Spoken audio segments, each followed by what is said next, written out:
Well, good morning. It is Saturday, July the 27th, I believe, last Saturday in July. And today we're going to do a little bush hogging. Now, I'm not going to make you watch me bush hog. I just want to give you a little before and after.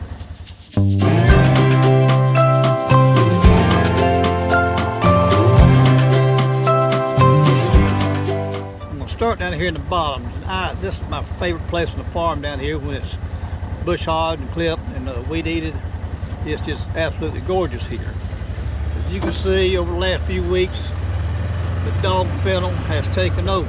So we're gonna get down here and see if we can't get it to look a little better. I've had the cows turn down here for about 2 weeks now. There's just a lot of forage down here farm. They've been down here grazing on it and got it ate down pretty good. We can get out here and clip it, get it look a little better. Then we'll just keep working with our bush hogging, going on up through the pasture over the next couple of weeks till we can get it all done. And there are the cows over there in the shade, chewing their cud. Let's check the water while we're here. Yeah, we'll bring them down here this evening. But we're gonna get down here, see if we can get it cleaned up, looking a little better, and I'll show you the results when we get finished. Have a good morning. We've got a little bush hogging done today. As you see, we've got this section over here done, and I'm gonna try to get that done over there sometime next week. You see the cows, they came up here and they're liking it. And let's just take a look at them. There they are, fat and slick. Looking good. There's that good South Pole bull. Wild critters, aren't they? Then right down here, if you'll look, alright, bull, get out of my way.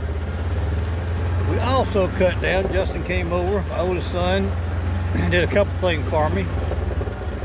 I have some stuff growing up right here I've been meaning to cut down the last few years, and the goats had the leaves ate up off of it as high as they could reach.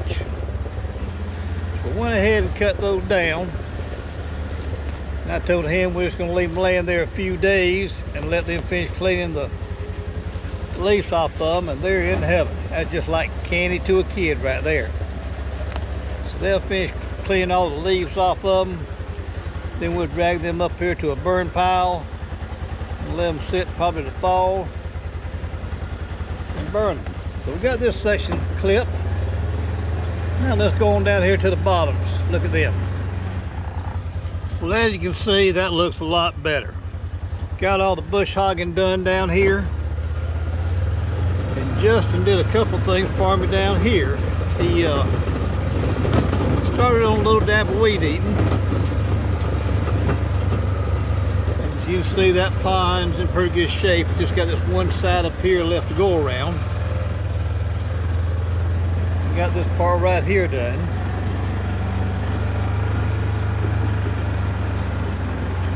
It's amazing what a little grass cutting,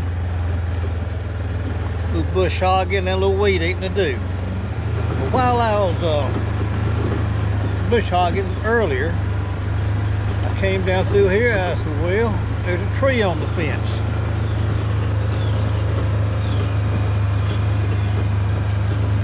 What had happened right here,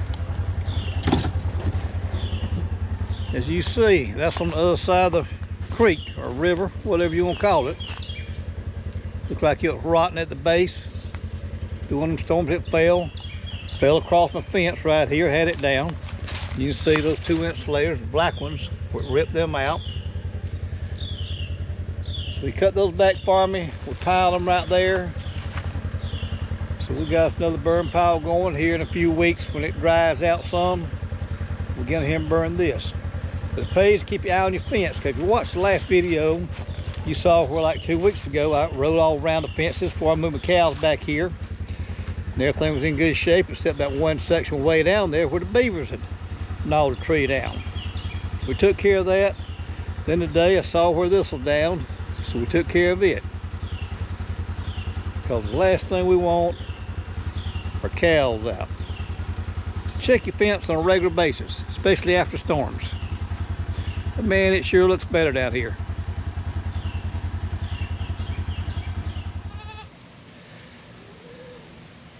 Well, let's talk chickens. We hadn't talked chickens in a good while. I've had chickens since I was a teenager. So I tell you, I've had them for a long time, and I am by no means an expert. And over all the years, I've had different breeds, but the ones I'm liking best now, an all-time favorite, I've got two different breeds. We'll start with this one. If you want brown eggs and a consistent layer year-round, heat doesn't affect it much, or neither does extreme cold. But this is a Red Star, aka Red Sex Link, aka Asa Brown. Got several different names depending what hatchery you get them from. Now these are a hybrid chicken, which means if you get males and breed to them, they won't breed true. You won't get the same thing as the first cross. And what they're a cross of, in simple terms, is a White Rock hen and a Rhode Island Red rooster. And some hatcheries will use a New Hampshire Red rooster. But basically, makes it quick and easy, White Rock hen, Rhode Island Red rooster. Now they go a little bit further, and they have different strains of them that they keep breed with. That's just to put it in simple terms. And they are real hardy, and if you want a brown egg layer year-round, man, they will do the job for you. They are consistent. It's been hot, hot, hot here in upstate of South Carolina the last few weeks, and my hens are laying consistent. As you see, my hens are free range. All my chickens are free range. So that is a Asa Brown, Red Star, whatever hen. Really do recommend them. And the other breed I have is a Bielefeld. B-I-E-L-E-F-E-L-D-E-R. And they were developed in the 70s in Germany to be a dual purpose bird. Homesteaders are loving them. They're good for meat and eggs. And they are a hardy layer. They lay good. And there's one of my roosters right there. They're pretty also. Isn't he gorgeous? And they're not mean. They're just as gentle and calm as they can be. Pretty and meat and eggs. So there's one of the roosters. And here's a hen right here. That's a hen right there. There's another hen over there about to go in the hen house. But that's a hen right there. Developed in the 70s in Germany, meat and eggs, and they've been laying consistently. And they also, there's my other rooster right there. I've got two roosters. And those Bielefelders also, isn't that a pretty hen? They are a auto-sexing chicken. I didn't mention that with the Red Stars. The Red Stars are an auto-sex chicken. When they hatch, the females will be red, the males will be white. Bam, anybody can sex them. Well, it's the same thing with these Bielefelders. When they hatch out, the males will have a white spot on the forehead. So you know immediately which ones are males, which ones are females. And that's real good. That is a Plus Farm. They're beautiful. That's a Plus Farm. Docile. Never had any more docile birds. And they forage good, out on their own, lay eggs great. And next year I'm going to be hatching some more of these out.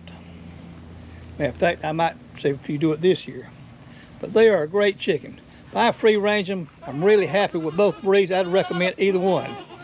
If you want just brown egg layers, get you some Red Stars, Asa Browns. If you think you might want to raise your own chicks, I recommend these Bielefelders. As soon as they hatch, you know whether they're males or females, docile, hardy, great egg layers. As you can see, here are my goats, my weanling goats. And I'm still feeding them a little bit along. That's the reason they're like they are. I've got them cut back to one feeding a day. We fix and go to one every other day. Then we're going to get them off their feed altogether. So they've got plenty out there in the pasture to eat on. You can look out here in the pasture. And thank the Lord, we've got grass galore. We've had a good bit of rain. The goats, the young goats here are doing wonderful. Got my big females in the back pastures and the billies across. We'll be putting the females with the billies in the, what you doing hiding in there? In mid-October. So everything's doing well on the farm. Really do enjoy my chickens, always have. The number one homestead and livestock. Well, that's bragging on how good the chickens have been laying. I've got, I think, 7 hens total right now. I've had a couple to die over the last few months. So let's see what we got. We've got 1 egg right there. Let's grab it. Go over here. There's 4 more. So 5 eggs out of 7 hens. I've been getting 4 or 5 every day out of 7 hens. In August, July and August, this kind of heat, let me tell you, that is excellent. Really do like my hens. Well, this morning, me and Anita, aka Miss Willow Oak, got up early before it got hot and came out here and cleaned the goat pen. Here, let me turn around and show you. Cleaned it out good, put out some fresh shavings. Also took the 3 feeders off the wall. They just lift off. And I 2 down here in the floor. Rinse them out good. So we got everything cleaned up in here. Now, I've got the doors shut out right now where they can't come in. And if you remember, about 2 weeks before I got ready to wean, I started creek feeding. So I got them on the feed, got them started good. Then when I took them off their moms, weaned them in here, I was feeding them a little feed 3 times a day. Well, then I cut it down to 2 times a day. Now I'm down to once a day. And I'm gonna cut them down after this to once every other day, then get them off the feed completely. And I know a lot of people say, well, that's a pretty good expense to feed them. But I'm gonna tell you what. Number one, it makes weaning a breeze. I weaned them at 3 months. No problems, no hiccups. They didn't want the mamas. Plus, they didn't back up into it. They kept moving forward, being on this good feed. So it really helps them. So I'm gonna, that's the way I do it, and it works really good. So you might want to try it when you're weaning goats, calves, or whatever. So let me show you something else around here. Also, we cleaned out the chicken pen. Let me turn you around and show you it. All right, here's a chicken pen right here. Got it cleaned out good, fresh shavings down. Now I'm gonna tell you what, my wife does a much better job than me. When I'm cleaning out, whether it's a stable in there, a chicken pen or whatever, I get the shavings out, majority of them, put down fresh shavings, and I'm done. But what she wants to do is after we get the shavings out, she wants to clean it good, take an old broom, go around, knock all the cobwebs down, and she'll give the floors a quick sweeping. So she does a lot better job than I do. And while we're on the subject of chickens, one more thing I want to clarify. When I was talking about the red sex links or the red star chickens, that they are auto-sexing, that when their chicks hatch, you can tell by the color of the chicks.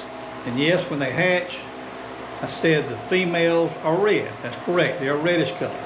And then I said the males are white. Well, not exactly true. They're really you might want to say a real light yellow or a cream color. So I said they're white. No, they're not exactly white. More of a cream color, light yellow. Just want to clear that up for you. Okay? So anyway, that's all I got for you for now. So until next time, hope you have a great week.